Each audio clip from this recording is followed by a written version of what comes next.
Welcome to InkThinks. So we just got some Pokemon Sword and Shield footage at E3, and it honestly looks amazing. There's so much care and detail put into each Pokemon. This is Wind. I've infiltrated the channel. Game Freak Incorporated, the utter embodiment of sloth.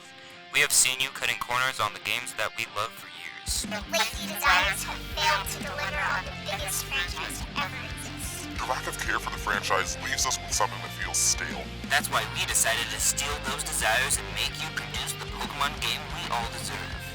From the Wind Society. Game Freak, we've got some talking to do. You've been in the spotlight lately with some bad form from Pokemon Sword and Shield, and while we think people are being a bit harsh, there's some things we need to talk about. Let's start with the hot button one right now, National Dex. Now, we're not mad about the Dex itself. In fact, it might be kind of unique and interesting to have a self-contained Pokemon game, but the reasons that you're giving to the public are bullcrap. Let's start with number one. You need to forsake creating models for the old Pokemon so that you can focus on high-quality animations and high-fidelity models, right? Whatever happened to you guys making future-proof models when you took the jump into 3D? And don't give us the high-fidelity model crap when the models, battle animations, and walking animations already exist, and all that needs to be done is some touch-up on textures and a few polygons. This dude has a great video talking about it. Reason number two. You want to be able to better balance your game. Now, this one kind of makes sense. If Pokemon had ever been about balance even once in its lifespan. You guys don't know what balance is. You've had the same gameplay for decades, and when you do decide to introduce a new mechanic like Mega Evolution or Dynamax, there's never any depth to it. It's just a superficial change that makes your Pokemon a bit stronger, and there's no reason not to use it. These aren't features, these are gimmicks. Here, Game Freak, I'll give you some free ideas. What if Dynamax let certain moves have different effects that added some sort of strategy? Like Earthquake would knock the enemy prone, allowing for a higher chance of a critical hit on the next move. And if you're worried about balance with all of the Pokemon, Smogon already exists, and it's totally fair with its balancing, despite using every single Pokemon. If you're worried about online game balance, then solve it through using competitive tiers in the same way, and if you're trying to balance in the story, that's never gonna work because you can just grind levels. If you want to change how Pokemon works with balance, then really focus on it, that's fine. But show us that you're doing it. And don't give us the excuse that it's too difficult to code your battles well. Satoru Iwata built this code in a week with a bunch of loose GBA code. And let's talk about coding. You'd think that the #1 highest grossing media franchise in the world would have some top talent, right? Well, your team has 143 employees.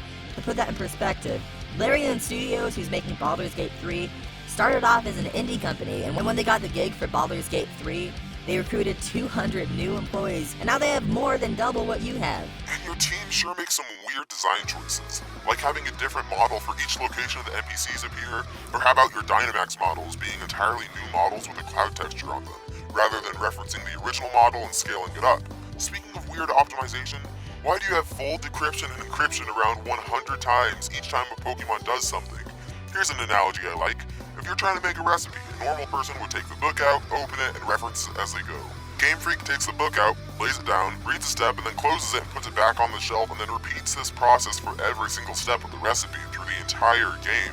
You're the biggest franchise in the world. You think you'd be able to listen to the fans who got you there. Something simple like letting your Pokemon walk around with you, different difficulty settings, or even any sort of meaningful gameplay change. But you often pay no heed, and when you do, the results feel like you don't understand what you're doing. Why would you predicate a difficulty mode on beating the champion and linking with someone? Give it to us at the start of the game. It's not even just the most difficult setting that you unlock, but the easy setting as well.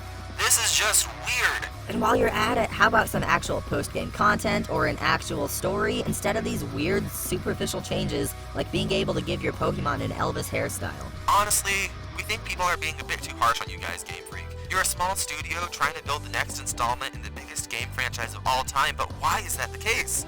You've made tons of money, billions of dollars. Do you think you'd be able to have some real ambition and innovation here?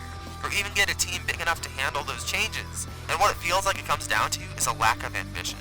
If we take a look at your 40-second trailer for your new game, Town, it already has so much more personality and care than your entire treehouse of Pokemon Sword and Shield. This needs to change.